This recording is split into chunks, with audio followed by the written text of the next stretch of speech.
Welcome back to My Modern Myth. This is a rolling reflection edition. It's special because this is the final episode before I have officially been doing jiu-jitsu for 1 year. That date will be November 17th, so I'll be doing a class the day before, and I plan on doing a year reflection after that class, but I have a reflection from this last one. So I've rolled and I've reflected, and here we go. The key takeaway, the key reflection has been no one expects me to be good. The only expectation is to continue to get better.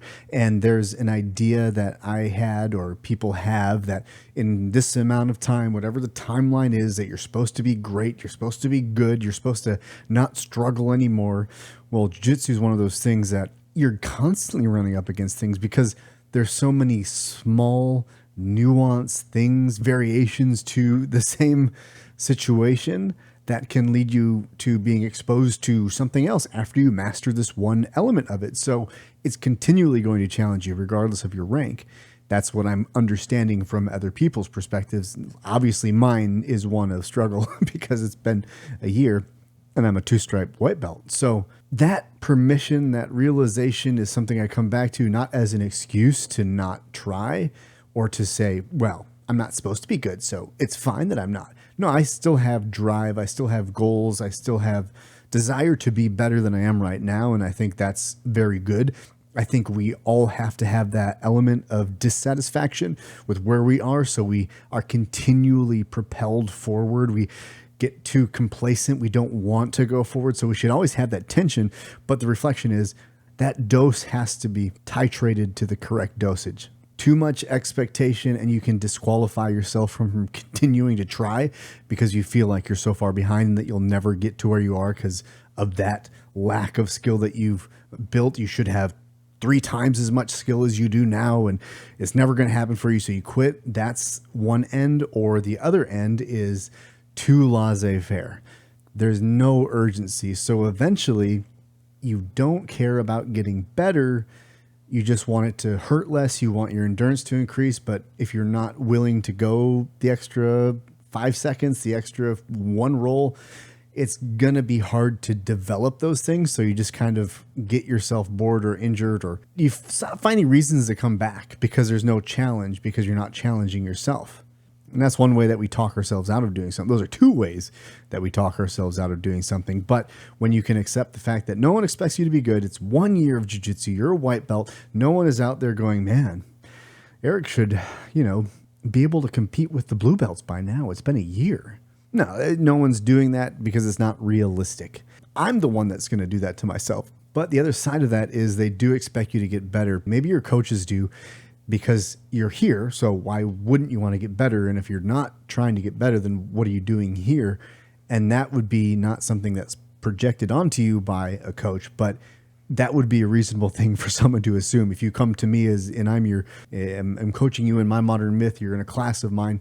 Well, in that case, I would assume that you wanted to get better, that you wanted to move forward. So it would confuse me if you just wanted to hang out in this environment and there was no challenge. You don't want to challenge yourself. That's your prerogative, but it would confuse me. But I can't want that for you. I can only want that for me, and you can only want that for you. So I want to get better. I expect myself to get better, and I have been getting better, and it's important to reflect and realize that I have gotten better, that I could beat first day me. Absolutely, because I know things that first day me doesn't. So that means I have grown, even though that is a small pie chart of the whole totality of skill set that is jiu-jitsu. One piece of that getting better equation that I was thinking about today was every mistake that I make is new information being input. And this is active and it's passive.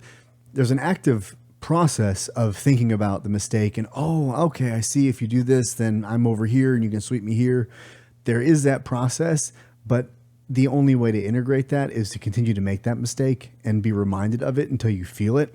There is a internalization of different body position. And one of the things we talked about in class today was elbow position when connected to your knee in headquarters position. So it's a simple matter of inches of where your elbow is inside your knee or outside your knee. And now you're safe versus unsafe. So there's elements of your body just has to do that. And you have to fail to do that over and over sometimes to get your brain to integrate that. And Coach TJ today was talking about that too, where in headquarters, he can tell if someone's ankles are crossed behind his legs or if they're open.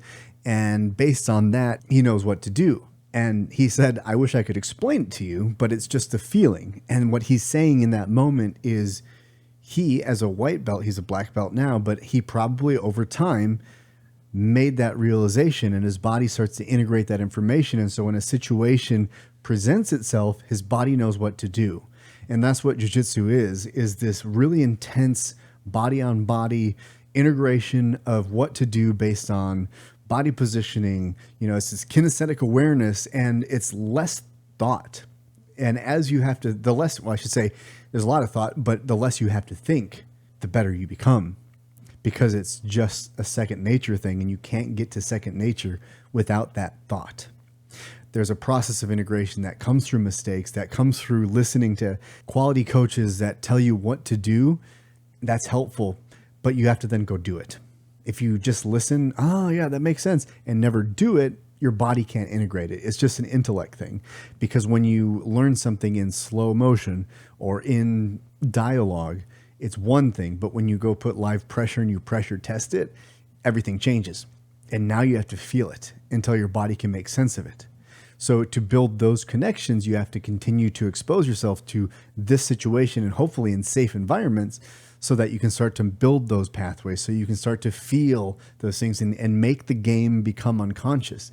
Just like in this emotional health, you have an emotional response, but when you drill it enough, the reason that this emotion is present is because of X, Y, and Z. And because of this, I need to do A, B, and C. Now it starts to become an unconscious process. Like you just know that when I feel this way, it's because of this. But you don't get there unless you pressure test it, unless you apply the knowledge, screw it up, make the mistake, and then go reflect on it. Go talk to a coach about it. A lot of times when we fail to pursue something, it's because we couldn't get over that reality, which is no one expects you to be good at first. Only you do. And you have to find beauty in the mistakes. You have to embrace the reality that to get good at it, you have to screw it up. And you have to take criticism. You have to take notes. You have to take critique. And then you have to go back and you have to feel it until your body is online too. Because this is great. The mind is great. But when you have a disconnect between mind and body, you're not going to be there. You're not going to be where you need to be. If you have a disconnect between body and your mind, same thing. You're great with the body. Your mind isn't engaged. There's going to be a problem there. Mind, body, the mind and the body write your life story. So it is clear that if we want to write the best life story possible, we have to get in environments and go places that connect the mind to the body and ensure that we're moving both, that we're investing in both so that we can maximize our growth. Almost a year in, I'm loving jiu-jitsu. In a few days, it will be a year. And I'm really looking forward. I'm holding off until that day to reflect back on this year. There's a lot to cover in that, and hopefully I can keep it concise, but the lessons have been immense and I'm grateful for it. And I'm hoping that you are finding places to test yourself that are these arenas that are safe, but challenging, that allow you to challenge the way you're living your life, to understand it better and better understand what you have to do going forward to write that best life story possible, to put yourself in a position to receive the blessing that is forward progress. So until next time, journey well, my friends.